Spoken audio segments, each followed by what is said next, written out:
Desa Sidomulyo adalah desa yang tenang, jauh dari hiruk-pikuk kota. Kehidupan di sana berjalan lambat, diiringi suara jangkrik di malam hari dan bising ayam di pagi hari. Namun, ketenangan itu perlahan terkikis oleh serangkaian kejadian. Aneh berani membuat warga resah. Uang hilang secara misterius. Awalnya Pak RT Budi mengira itu hanya kasus lupa menaruh atau kecerobohan. Mungkin Bapak Ibu lelah, jadi agak pelupa, katanya menenangkan dalam rapat bulanan. Tapi ketika hampir setiap minggu ada laporan, kehilangan uang belanja yang disimpan di bawah kasur, hasil jualan yang disembunyikan di lipatan baju, bahkan uang sumbangan masjid. Keresahan itu berubah menjadi ketakutan. Kejadian yang paling menghebohkan menimpa Bu Warsi, seorang janda penjual pecel lele yang hidupnya pas-pasan. Uang tabungan untuk biaya sekolah anaknya yang ia kumpulkan selama berbulan-bulan di dalam kaleng biskuit mendadak raib. Tidak ada bekas congkelan di pintu atau jendela. Kalengnya masih utuh, tapi isinya tinggal beberapa lembar uang receh. Bu Warsi menangis histeris.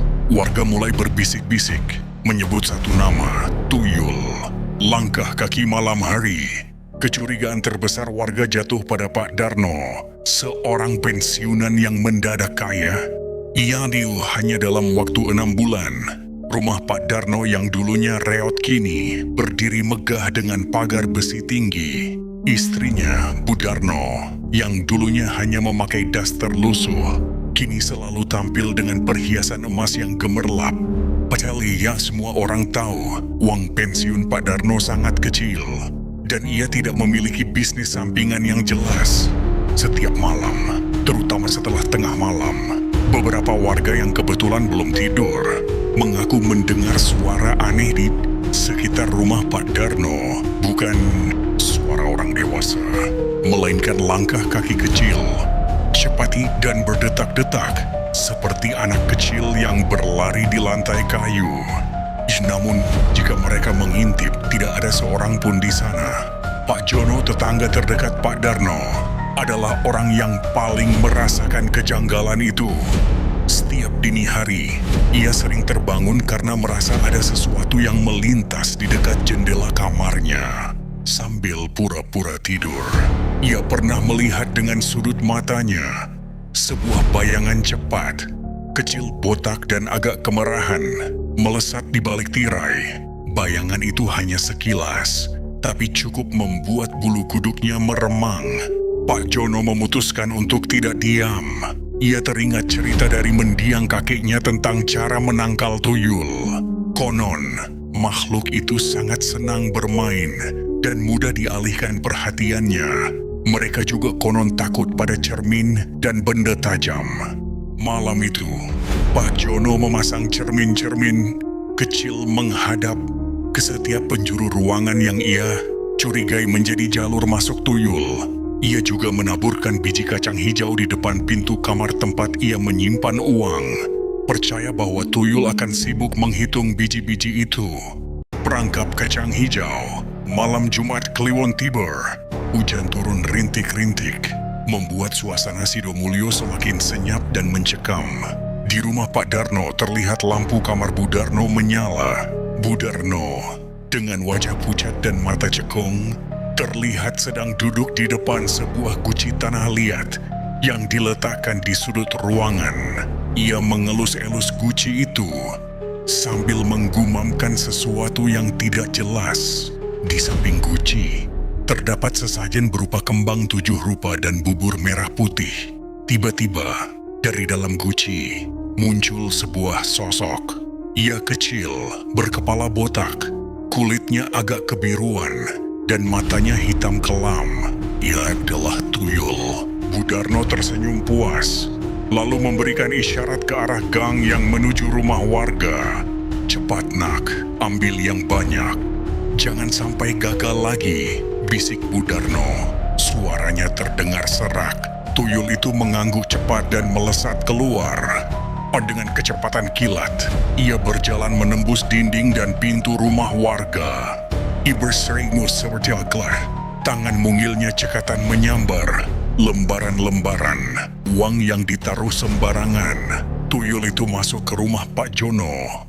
Ia langsung menuju kamar tempat Pak Jono menyimpan dompetnya. Di ambang pintu kamar, ia berhenti. Di lantai, ia melihat taburan kacang hijau. Naluri bermainnya muncul. Tugas mencuri uang seolah terlupakan. Dengan mata berbinar, tuyul itu mulai jongkok dan sibuk menghitung satu per satu biji kacang hijau yang berserakan. Sambil menghitung, tuyul itu juga melirik ke sekeliling.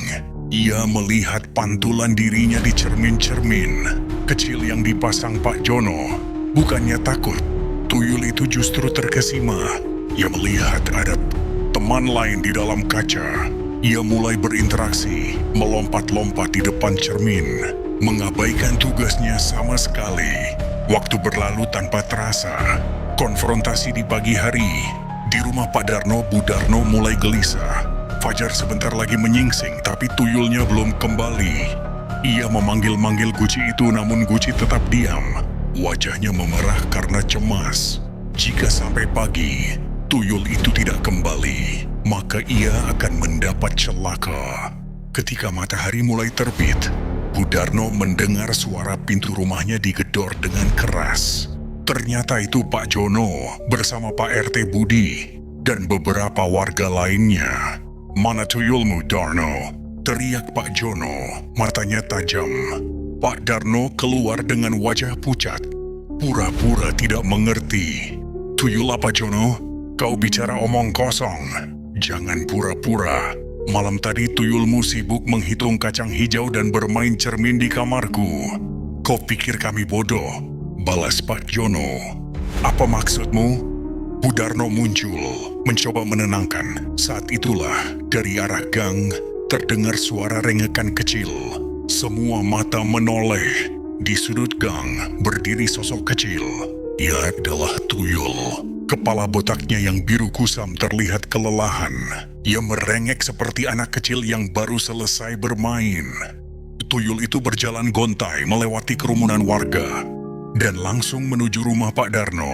Tepat di depan Guci, tuyul itu jatuh pingsan. Wajahnya sangat letih, seperti anak kecil yang dipaksa bekerja sepanjang malam. Warga terdiam. Bukti sudah terpampang nyata. Pak Darno dan Bu Darno tidak bisa mengelak lagi. Mereka akhirnya mengakui perbuatan mereka, didorong oleh kebutuhan mendesak akan kekayaan instan. Setelah didesak dan diancam dilaporkan ke pihak berwajib, Pak Darno bersedia memanggil orang pintar untuk melepaskan ikatan pesugihan itu. Sejak saat itu, ketenangan kembali meliputi desa Sidomulyo. Uang warga tidak pernah hilang lagi. Pak Darno dan Bu Darno memang tidak lagi kaya raya. Di rumah mereka perlahan kembali biasa saja, namun mereka hidup lebih tenang. Kisah itu menjadi pengingat bagi warga bahwa tidak ada kekayaan yang datang tanpa kerja keras. Dan meskipun tuyul itu hanyalah makhluk kecil, teror yang ia bawa bisa menghancurkan kedamaian seluruh desa. Mereka juga belajar satu hal penting, bahkan makhluk gaib sekalipun bisa dikalahkan hanya dengan trik sederhana, yaitu kacang hijau dan cermin.